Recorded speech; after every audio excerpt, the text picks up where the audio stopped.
ఇద్దరు ఏర్పాటు చేయబడిన ఆరాధనకు వచ్చిన మీ అందరికీ మన ప్రభువును రక్షకుడైన యేసుక్రీస్తు నామమున శుభములు పలుకుతున్నాం. Once again, we invite you all, we greet you all in the matchless name of our Lord and Savior Jesus Christ. The God has given such an opportunity to come out here and sing unto the God, glorify the name of the Lord Jesus Christ, especially listen to the God. God, we are going to participate in the Holy Communion. బలారాధనలో కూడా మనం పాలు పంపులు పొందబోతున్నాం. ఎందుకంటే దేవుని శక్తి, ఆయన మహత్యం చాలా గొప్పది. God never denies the people of God. దేవుడు తన ప్రజలను ఎప్పుడు అశ్రద్ధ చేసేవాడు కాదు. దేవుడు తన ప్రజలను ఎప్పుడు కూడా విడిచిపెట్టేవాడు కాదు. He won't leave us, he won't forsake us. ఎందుకంటే మన పక్షముగా ఆయన గొప్ప కార్యములు చేసే దేవుడు అన్నారు. ఒక మాట చెప్పాలంటే hour God is the God of comfort. మన దేవుడు ఆదరణిచ్చేవాడు, బలమునిచ్చేవాడు. మా పెద్దవాళ్ళు వచ్చినప్పుడు వారికి ముందు చెల్లించేది. ఎందుకంటే ఆయన గొప్ప దేవుడు, మైటీ గాడ్, వండర్ఫుల్ గాడ్ అంటారు. మన పక్షముగా తన అద్భుతమైన కార్యములు చేసేవాడు. వారికి అసాధ్యమైనదంటే ఏమీ లేదు. ప్రత్యేకంగా those are listening this particular message in YouTube and Facebook. The God is going to bless your family. The God is going to revive all of you, those listening to the message in the YouTube and Facebook. దేవుడు మన పక్షముగా గొప్ప కార్యములు చేసే దేవుడు. ఎందుకంటే దేవుని వాగ్దానము శాశ్వతమైనది. The promise or covenant of God is eternal. ఆయన ఎప్పుడు మనం విడిచిపెట్టాడు. మన సమస్యల్లో విడిచిపెట్టాడు, మన అనారోగ్యంలో విడిచిపెట్టాడు, మన యొక్క ఆర్థిక సంబంధమైన ఇబ్బందుల్లో విడిచిపెట్టాడు. ప్రతి శ్రమలో కూడా దేవుడు తన సన్నిధించి నడిపించేవాడు. Our God is the God of doing wonders and miracles అనేవాడు. అంటే అందుకే Psalm 144 ఉంటుంది. ఆశ్వాసిస్తాం, ఎట్టి స్థితి గలవాడు ధన్యులు, యెహోవా తమకి దేవుడు గాగల ధన్యులు. అంటే యేసయ్య నమ్ముకోవడం మన జీవితంలో గొప్ప ఆశీర్వాదం. ఏంటంటే ధనము కాదు, వెండి కాదు, బంగారము కాదు, ఈ లోకముల ఐశ్వర్యము కాదు, కానీ యేసయ్యని దేవునిగా కలిగి ఉండటము, యేసయ్య యొక్క రక్తము చేత, అమూల్యమైన రక్తము చేత విమోచించబడ్డాం. Because you are redeemed by the precious blood of Jesus Christ. యేసుక్రీస్తు యొక్క అమూల్యమైన రక్తము చేత విమోచించబడి ఆయన మార్గములో నడిచి మారు మనసు పొంది బాప్తిసం తీసుకొని, when we accept Lord Jesus Christ as the personal Savior, when we take the baptism, automatically God will enter the heart. మారు మనసు పొంది బాప్తిసం తీసుకుంటే మనలోకి యేసు వస్తారు. అంతేనా? మన జీవితాలని ఆశీర్వాదకరంగా తీర్చిదిద్దుతారు. అటువంటి జీవము కలిగిన దేవుని యొక్క సన్నిధిలో మనం ఉన్నాం. దేవుని ఆదరణ గొప్పది. Comfort of God is eternal. Nothing in the world can give that comfort. ఈ లోకములు ఏది కూడా మనకు అటువంటి ఆదరణ, నెమ్మది ఇవ్వలేదు, కానీ దేవుని యొక్క వాక్యం, the God's word, the God's word will give you such a comfort. దేవుని మాట మనకి ఆదరణ ఇస్తుంది, దేవుని మాట మనకి నెమ్మది ఇస్తుంది. ఒక మాట చెప్పాలంటే ఎవరి divine and materialist blessing in the God's word in the presence of God. ఆధ్యాత్మికమైన భౌతిక సంబంధమైన సకలమైన ఆశీర్వాదములు, సకలమైన దీవెనలు కూడా దేవుని సన్నిధిలో ఉన్నాయి. సో ఇంకొక message, those are the Bibles, you turn to the Psalm 4 verses 31. కీర్తనల గ్రంథము 104వ కీర్తన 31 అధ్యాయం. Psalm 104 verses 31. కీర్తనల గ్రంథము 104వ కీర్తన 31వ వచనం. జనరల్గా చూసినప్పుడు కీర్తనలో మనం ఇది ఎంతమంది చదువుతున్నారో నాకు తెలియదు. Many valuable chapters, very valuable versus in the book of Psalm. We're having 150 Psalm in the Bible. అందుకే బైబిల్ గ్రంథంలో ఎన్ని కీర్తనలు ఉన్నాయో తెలుసా? 150 కీర్తనలు ఉన్నాయి. ఆ 150 కీర్తనలో అనేకమైన ఆదరణతో కూడిన మాటలు, బలమునిచ్చే మాటలు, అతనుగా శక్తినిచ్చే మాటలు, అనేకమైన మాటలు ఈ కీర్తనలు. That is the largest book in the Bible. బైబిల్లో ఎక్కువ అధ్యాయాలు కలిగిన గ్రంథము కూడా కీర్తనల గ్రంథమే. 150 ఉన్నాయి అధ్యాయం. There are 150 chapters in the book of Psalm. So ఈ యొక్క కీర్తన గ్రంథంలో అనేకమైన విషయాలు మనకు కనిపిస్తాయి. మనం చదవగలిగితే, మనం ధ్యానించగలిగితే, if you meditate the book of Psalm, we can have so many revelations, we can have so many blessings. అనగా కీర్తన గ్రంథము కానీ మనకు చదివినట్లయితే అనేకమైన దేవుని యొక్క ఆదరణతో కూడిన మాటకు బలము శక్తినిచ్చే మాట కనిపిస్తే ఎస్పెషల్లీ సామ్ 103, 104 103వ కీర్తన. That is one of the important psalm in the Bible. 103వ కీర్తన అంటే బైబిల్ గ్రంథంలో ఉన్న ప్రాముఖ్యమైన అధ్యాయంలో ఒక అధ్యాయం. ఈ 103, 104 కీర్తన రాసింది ఎవరంటే దావీదు. David was written 103 Psalm and 104 Psalm. ఈ 104వ కీర్తన 31వ వచనంలో చూసిన పదము యెహోవా మహిమ అమ్మ బైబిల్ ఉన్నవారు those the Bible open Bible those couldn't read the Bible. మీరు బైబిల్ చదవలేకపోయినా పర్లేదు ఓపెన్ బైబిల్. ఎందుకంటే దేవుని వాక్యం అంటే బైబిల్ గ్రంథము వినటం ఆశీర్వాదం. It's a blessing of God to listen the Bible. అదే విధంగా దేవుని వాక్యాన్ని చదవటం ఒక ఆశీర్వాదం, దేవుని వాక్యం వినటం ఒక ఆశీర్వాదం. Listen the God's word, listen the Bible. అనగా దేవుని వాక్యమైన బైబిల్ గ్రంథంలో మాటలు వినటము మనకి దేవుడు ఇచ్చిన గొప్ప భాగ్యం. అదే విధంగా దేవుని వాక్యాన్ని చదవటం ఒక భాగ్యం. జీవము కలిగిన దేవుని సన్నిధికి రావటం ఒక గొప్ప భాగ్యం. అందుకని when we particularly mated the psalm 104 verse 31 ఇక్కడ ఏమని రాయబడి ఉందంటే యెహోవా మహిమ నిత్యముండుగాక. The glory of God will live eternal. అనగా దేవుని మహిమ అంట నిత్యం ఉంటుందంట. మన జీవితాలు చూసినప్పుడు మనకి బాల్యకాలంలో మంచి సౌందర్యం కొడతాం. ఒక 18-20 సంవత్సరాలకు వచ్చినప్పుడు ఇంకా ఎవరి కాలం వస్తుంది ఇంకా సౌందర్యం ఉంటుంది. 20-22 సంవత్సరాలు 25 సంవత్సరాలు వచ్చిన మంచి బలం ఉంటుంది, శక్తి ఉంటుంది. ఆ బలమ శక్తి ఎవరి కాలం 22-23 సంవత్సరాల నుండి ఒక 40 సంవత్సరాల వరకు బలమైన శక్తి ఆరోగ్యం ఉంటుంది. వెన్ వి క్రాస్ ద 40 సంవత్సరాలు దాటిన తర్వాత బలహీనతలు అనేవి స్టార్ట్ అవుతాయి. ఇంకా అలాగా 40 సంవత్సరాలు 60 సంవత్సరాలు చెప్పిన బలహీనతలను వస్తుంది. 60 సంవత్సరాలు దాటేటప్పటికి వృద్ధాప్యం అనేది వచ్చేస్తుంది. ఇంక 80 సంవత్సరాలుగా దేవుడు ఆయుష్ ఇస్తే ఇంకా వయోవృద్ధాప్యం వస్తుంది. We couldn't walk, we cannot speak sometimes, we cannot take the food in the right way. ఆ సందర్భంలో ఏంటంటే మనం నడవలేము, కూర్చోలేము. 80 సంవత్సరాలు దాటితే అంత పెద్దవాళ్ళు కంట్రీలో అయితే ముస్లిం వాళ్ళు ఏం చేస్తారంటే కనపట్టుకుని నడుస్తారు. అలాగా కానీ అంటే మానవుని శక్తిలో తేడా డిఫరెన్సెస్ ఉంటాయి, తేడాలు ఉంటాయి. ఎవరి కాలంలో బలం ఉన్న బలం 40 సంవత్సరాలు దాటిన తర్వాత ఉండదు. 40 సంవత్సరాలు దాటిన తర్వాత కొంత బలము 60 సంవత్సరాలు దాటిన తర్వాత ఉండదు. చాలా వరకు 60 సంవత్సరాలు దాటినప్పుడు బలహీనతలు అనారోగ్యాలు వస్తాయి. ఇంక 80 సంవత్సరాలు వచ్చిందంటే వీఆర్ నీరెట్టింది. అందుకే దేని వాక్యం ఏముందంటే నరును ఆయుష్ 70 అధిక బలం ఉన్న జనం. అంటే మానవుని యొక్క శక్తిలో మానవుని యొక్క జ్ఞానంలో డిఫరెన్స్ ఉంటుంది. అందుకే గవర్నమెంట్ ఉద్యోగస్తులు కూడా 60 సంవత్సరాలు వచ్చి కేటిస్తారమ్మా. ఎంత బలంగా ఉన్నా 60 సంవత్సరాలు అయితే government will give the retirement. అందుకే 60 సంవత్సరాలు వచ్చి రిటైర్ అయిపోవాలి. కానీ దేవుడికి అలా కాదు. వాడు గుర్తుంచుకోండి, దేవుని మహిమ తగ్గిపోయేది కాదు, దేవుని శక్తి తగ్గిపోయేది కాదు. దేవుని శక్తి ఎలాగుంటుందంటే దేవుడు సృష్టిని చేసినప్పుడు, సృష్టి అంటే ఆయన మానవుడితో పాటు పరలోకాన్ని భూమిని సృజించగలుగు. అందుకే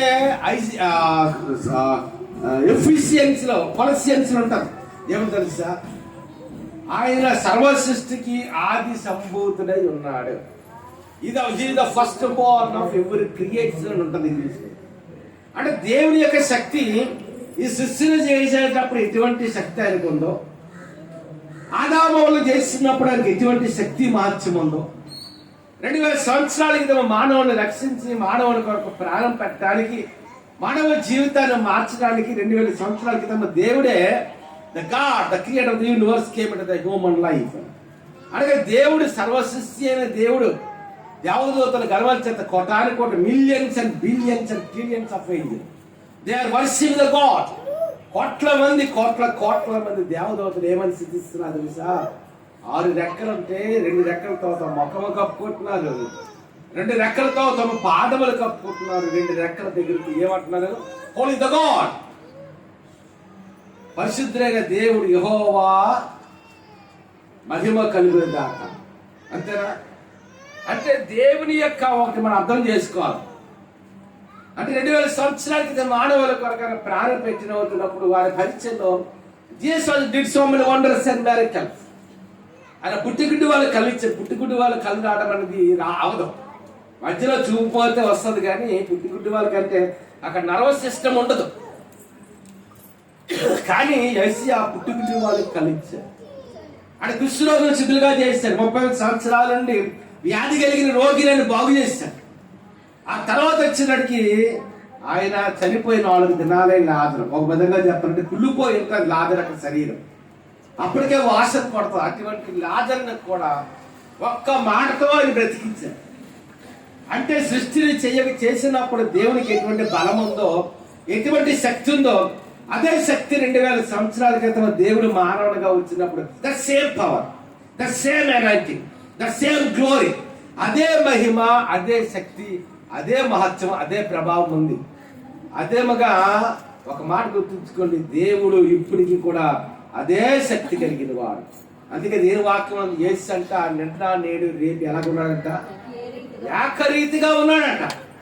మనకైతే శక్తి తగ్గిపోతుంది, మనకైతే వయసు పెరుగుతుంది, చూపు తగ్గిపోతుంది, మనకంటే బలము తగ్గిపోతుంది, మనకంటే ఆరోగ్యం, మన మానవ వ్యాధి హోమన్ లైఫ్.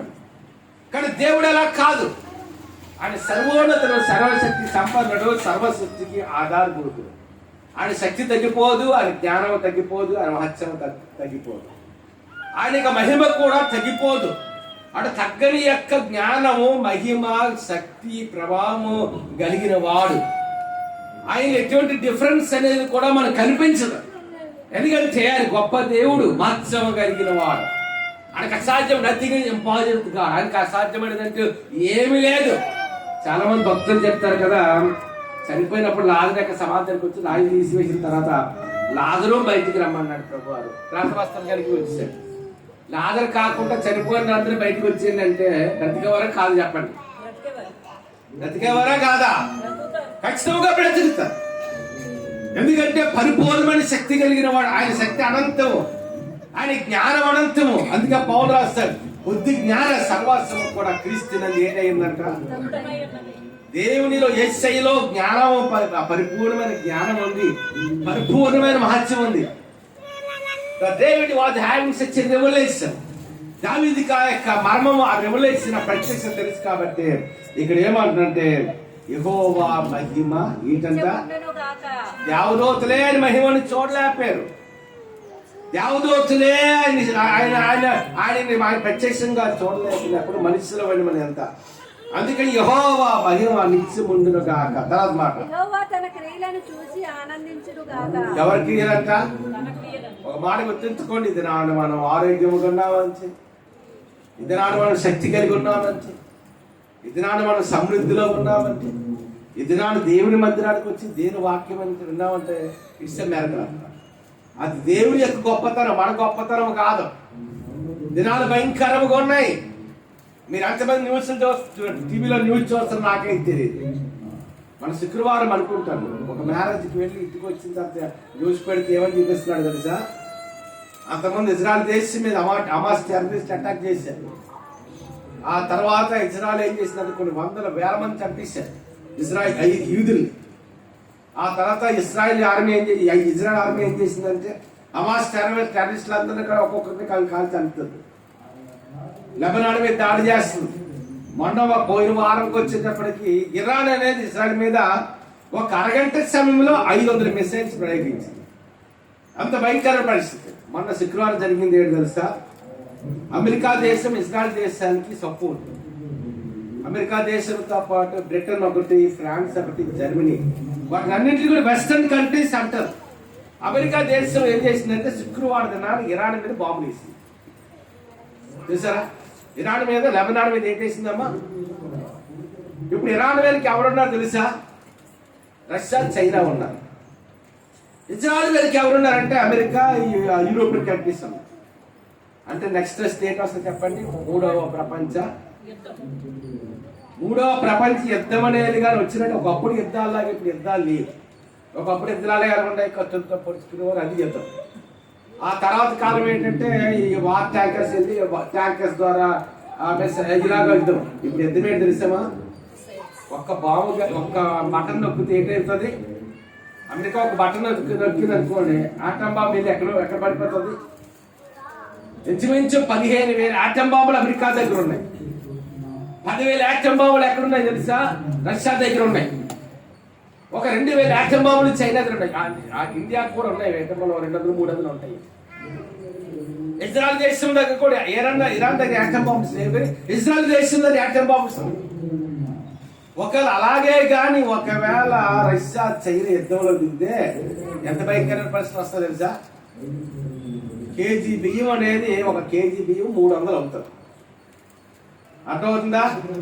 మన విజయవాడలో వరదలు వచ్చినప్పుడు ఆ వరదలో కొంచెం తగ్గిన తర్వాత మేము మా ఫ్రెండ్తో కలిపి గుడివాడ వెళ్ళాము. హనుమాన్ జంక్షన్ దగ్గర ఒక యాపిల్స్ ఉంటే ఎవరి దగ్గరికి వెళ్తారు మనకి ఇవ్వడానికి 100కి 2 యాపిల్స్ అని చెప్తారు. మన విశాఖపట్నం ఎన్ని యాపిల్స్ 100 రూపాయలకి 8-10 ఇస్తున్నారు.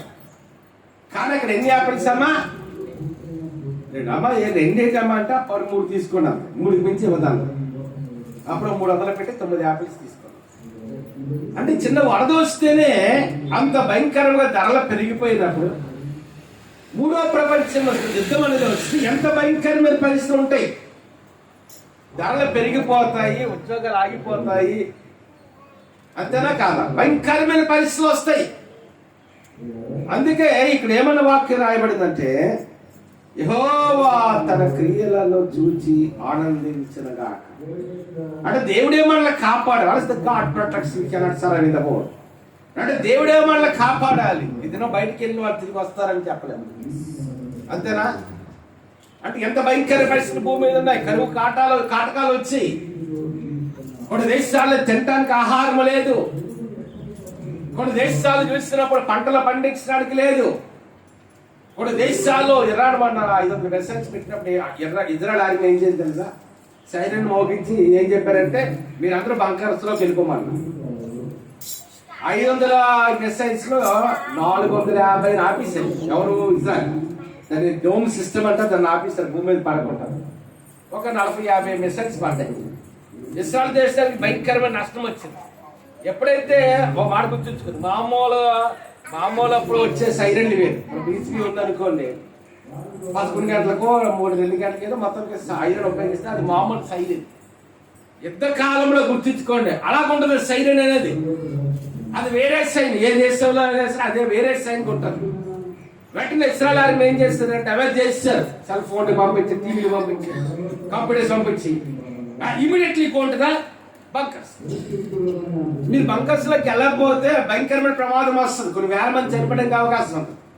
వెంటనే ఇస్రాయల్ పౌరులు ఏం చేస్తారు? బంకర్స్ లోకి వెళ్ళిపోవడం వల్ల వాళ్ళకి ప్రమాదం తగ్గింది. అందుకని ఇక్కడ వాక్యంలో ఏమున్నది? యెహోవా తన క్రియలు చూసి, అంటే దేవుడి యొక్క క్రియలు గొప్పవి, మన పక్షముగా ఆయన ఉన్నాడు. మన ప్రయాణాల్లో కానీ, మన బయటికి వెళ్ళినప్పుడు కానీ, మన ఉద్యోగాల్లో కానీ, మన వ్యాపారంలో కానీ, బడిలేక ఎడ్యుకేషన్లో కానీ, ఎవరెస్ట్ కాలేజ్ ఎడ్యుకేషన్లో కానీ, ప్రతి సమయంలో కూడా దేవుడు మనతో ఒక మాట చెప్పారు, the prince of God will continuously manifest. దేవుడు ప్రతి సమయంలో కూడా తన శక్తిని, ఆరోగ్యాన్ని, బలం ఇచ్చేవాడు. అందుకంటాడు, యెహోవా తన క్రియలను చూచి ఆనందించరుగాక. వర్ష 32 అమ్మా. చూసారా? ఆయనంట భూమిని చూస్తే ఏది ఉడుకుతుందంట. ఒకసారి వేసే పని చేస్తున్న కాలంలో శిష్యులందరూ తెల్లవారు, నేను అనుకుంటాను 3 గంటల కాలంలో వారు పడవ మీద వారు ప్రయాణం చేసుకుంటున్నారు.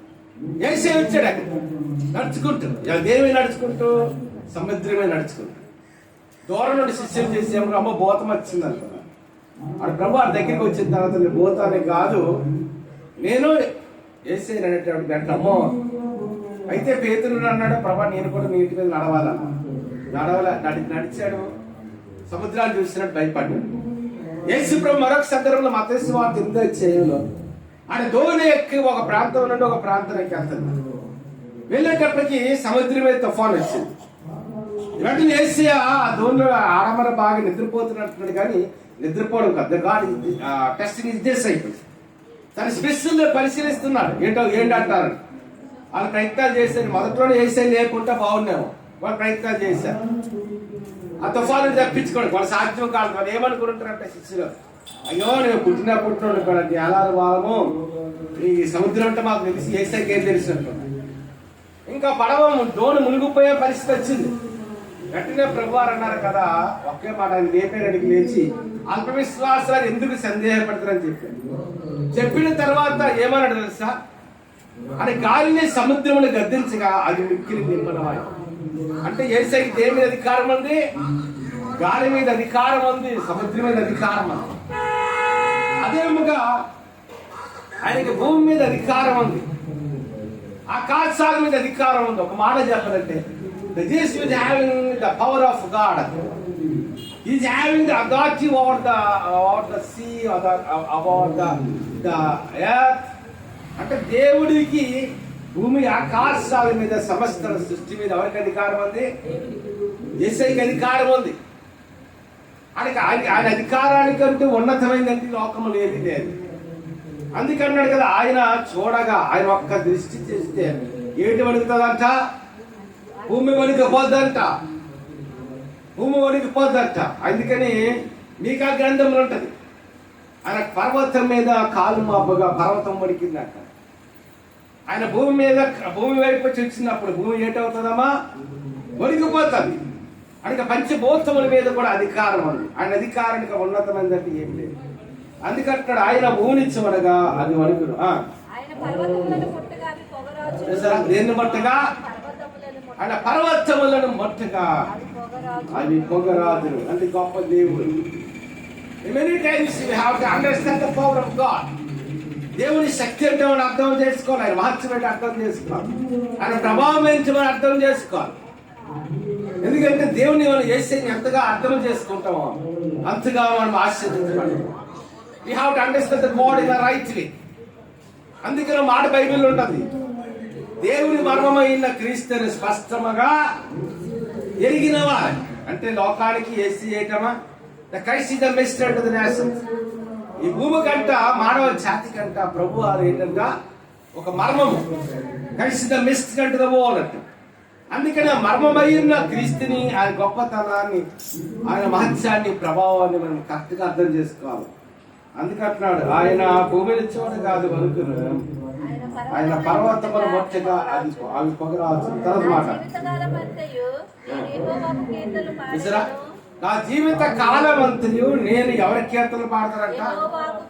ఎంతకాలం అమ్మా? ఎవరికి బాల్యం అన్నాడు అనలేదు, ఎవరి కాలం అనలేదు, జీవిత కాలం అంతా. అంటే కష్టం వచ్చినా దేవుని స్థుతించడం మాట్లాడలేదు దావీదు. వేరే దేశాలకు యుద్ధం వచ్చినా దేవుని స్థుతించడం మానలేదు దావీదు. సమస్యల గుండా నడిపించబడిన, అనారోగ్యాలు నడిపించబడిన దావీదు దేవుని స్థుతించడం మానలేదు. అందుకే సామరణి ఉంటుంది, నా ప్రాణమా యెహోవాను సన్నిధించుము, నా అంతరంగమున్న సమస్తమైన పరిశుద్ధ నామమును సన్నిధించుము, నా ప్రాణమా యెహోవాను సన్నిధించుము, ఆయన చేసిన ఉపకారములలో. అంటే తన ఆత్మకు చెప్తున్నాడు.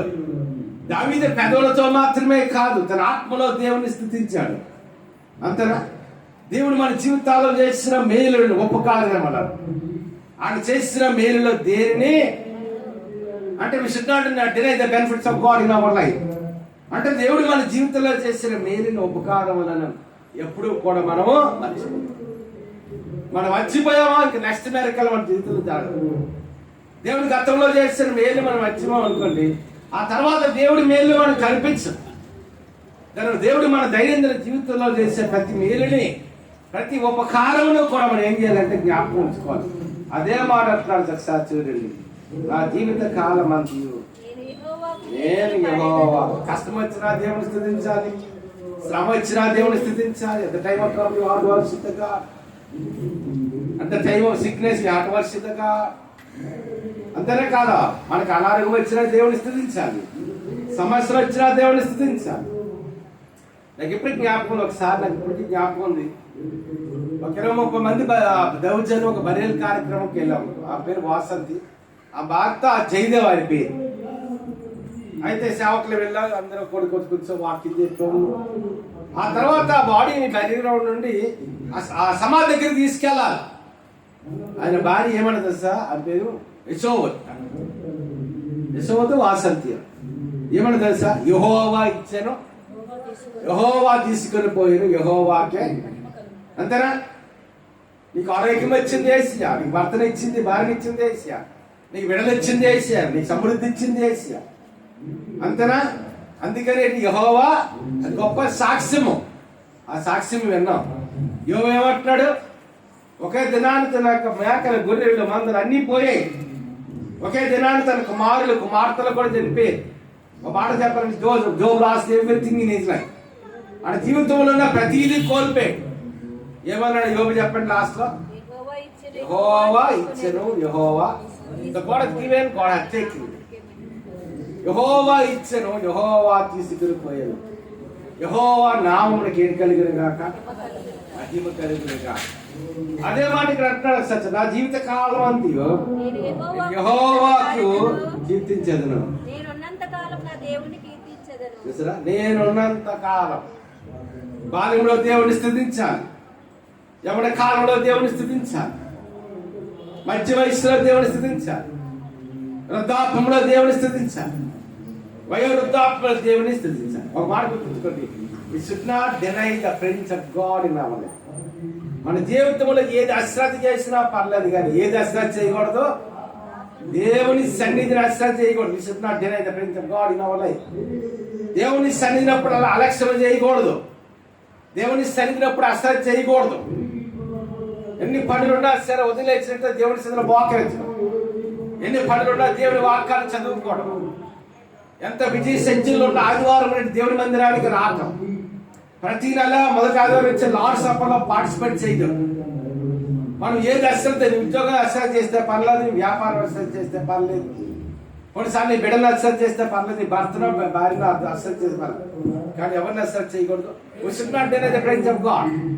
యేసయ్యను మాత్రం, ఆయన సన్నిధిని మాత్రం, ఆయన సన్నిధిలో మోకరించడం, ఆయన సన్నిధి యొక్క వాక్యం చదవడం, బైబిల్ చదవడం, మనం ఎప్పుడు కూడా అశ్రద్ధ చేయకూడదు. అందుకంటున్నాడు నేనున్నంత కాలము, నేనున్నంత కాలము దేవుని ఏం చేయాలంట? ఒక మాట గుర్తుంచుకోండి, ప్రార్థన అంటే దేవునితో మాట్లాడటం. Prayer means God speaking. దేవుని వాక్యం అంటే గాడ్ యూస్ టు స్పీక్.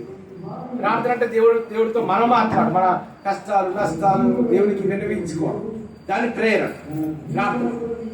అదే వాక్యం అంటే ఏంటంటే గాడ్ స్పీకింగ్ విత్ us. దేవుని వాక్యం అంటే ఏంటంటే దేవుడు మనతో మాట్లాడటం. అందుకంటే ప్రాముఖ్యంగా దేవుని స్థుతించడం అంటే we are inviting the presence of God in our life. దేవుని సన్నిధిని మన మధ్యలోనికి ఆహ్వానం. అదే మాట అంటున్నాడు దావీదు.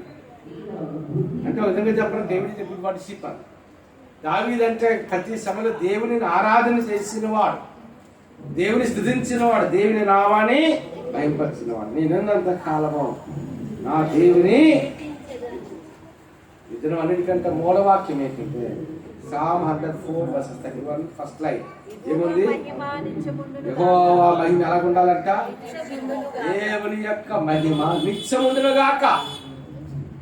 ఆయన శక్తి నిత్యం ఉంటుంది, ఆయన మాత్యం నిత్యం ఉంటుంది, ఆయన ప్రభావం నిత్యం ఉంటుంది. ఆయన శక్తిలో తగ్గదు, ఆయన మాత్యం తగ్గదు, ఆయన జ్ఞానం తగ్గదు, ఆయన మహిమ తగ్గదు. ఎప్పుడు రెండు సృష్టికి ఆరంభం నుండి ఎంత శక్తి కలిగిన వాడు. 2000 సంవత్సరాలు మానవానికి రక్షించడానికి వచ్చినప్పుడు ఎంత శక్తి కలిగిన వాడు. అదే శక్తి నేడు కూడా యేసయ్యకి ఇందాక మనం ధ్యానించుకున్నాం. యేసు నిన్న నేడు రేపు ఎలా ఉన్నాడంట? ఏకరీతిగా ఉన్నాడంట. ఆయన శక్తిలో కానీ మార్చములో కానీ ఆయన ప్రభావం ఎప్పటికీ తగ్గదు. అటువంటి దేవమ కలిగిన శక్తి కలిగిన దేవుడిని మనం నమ్ముకున్నాం.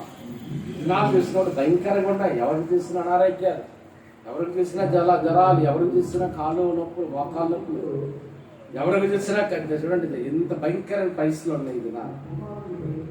ఇది మనకే కాదు, ఆంధ్రప్రదేశ్, ఇండియా, ప్రపంచవ్యాప్తంగా ప్రతి దేశంలో కూడా భయంకరం. కానీ మన ధైర్యం ఏంటి తెలుసా? నా దేవుడు నాతో, నా యేసయ్య నాతో, ఆయన సన్నిధి నాతో, ఆయన శక్తి మహత్సవం నాతో. కాబట్టి ఆయన శక్తి కలిగిన దేవుడు కాబట్టి ఆ శక్తి, ఆ దేవుని మీద మనం ఆధారపడి దేవుని మీద మనం ఆధారపడినప్పుడు, ఆయన శక్తి మీద మహత్యం మీద మనం ఆధారపడినప్పుడు దేవుడు తనకు బలముతో మనం నింపుతాడు, తన ఆశీర్వాదంతో నింపుతాడు, దేవుడు తన సమృద్ధితో నింపుతాడు. 10 మందికి పెట్టే బదులు దేవుడు చేస్తాడు. అటువంటి గొప్ప దేవుడు మీ అందరికీ దయచేయండి. తల ఉంచుకొని ప్రార్థన చేసుకుందాం. పరిశుద్ధరాజ్యము గల దేవానికి వందనాలు. ఆరాధనకి కారణంగా జరిగించినందుకు అందరూ ఒకసారి నిలిచేది పైకి మనం చెల్లుతాం. ఎందుకంటే హైదరాబాద్ బిజినెస్ జాయిస్ని శంకుల సోదరిని దీవించిన అలాగే షాపు పెద్ద మంది కలిపి మాట్లాడుతుంది. నేను వినయ్ గారు కూడా నన్ను తల్లి ఐర్లాండ్ ఉన్నారు. ఎడ్యుకేషన్ గొప్పగా జరిగించి అమెరికాలో సతీష్ని రాజ్య చిత్రాన్ని తల్లి అదేవిధంగా హైదరాబాద్లో కస్తూరి గారిని రాజేష్ కుటుంబాన్ని సుధీర్ కుటుంబాన్ని నవీన్ కుటుంబాన్ని దీవించి అదేవిధంగా నా తండ్రి సతీష్ అదేగా తండ్రి ఎంత బాగా బాలప్రసాద్ గారు రమణ గారు కుమారి గారు కస్తూరి కుటుంబాలు దీవించి ఎలిసా గారి సాయి గారు నా తండ్రి నా కిషోర్ గారు చేసిన పరిచయం దీవించిన నా తండ్రి నా దుబాయ్లో నా తండ్రి నవీన్ దీవించి నా ప్రియాంక బుజ్జి గారి జరగకుండా ఇచ్చేయండి. అదేవిధంగా తండ్రి కొందరు ఆచరిస్తున్నాను తండ్రి ప్రగతికి అదేవిధంగా సురేష్ కుమార్ గారి జరగకుండా ఇచ్చేయండి. నేను ప్రత్యేకంగా కూడిన ప్రతి ఒక్కరు కూడా కీర్తన దీవిస్తూ వేసిన ఆపదకి వచ్చిన తండ్రి ఆమె శక్తినే చేసి దేశం సంపూర్ణంగా పరమతల దేవుని విగ్రహాలకు మాట ఆధునిక అత్యంత పరిశుద్ధ కూడిన మనకు ఇద్దరు రాని సరిపెళ్ళందుకు సకల పరిస్థితి విశ్వాస జనాంగాలు ఎందుకంటే ఈ వెబ్సైట్ యూట్యూబ్లో ఫేస్బుక్ ఉన్న ప్రతి ఒక్కరు ఇప్పుడు ఎల్లప్పుడూ సదాకాలంతో నడిపించింది కాక